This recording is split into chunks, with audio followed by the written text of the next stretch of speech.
When animating anything in 3D, I like to have my keys all on the same point in my graph. So right now I'm doing it by 5s, although as I refine this animation, I'm going to start setting keys in between that as well. But for now, I'm keeping them on the 5s.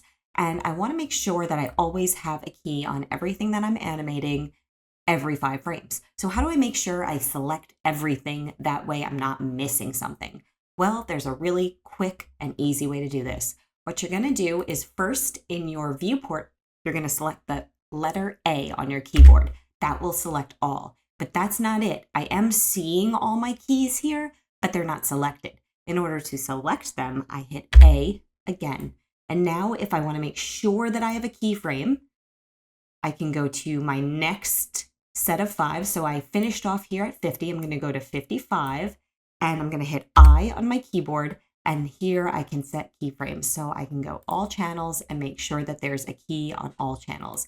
And if I left any out, I can ensure that I have a key by just going back and hitting I and just making sure everything is keyed on the 5s.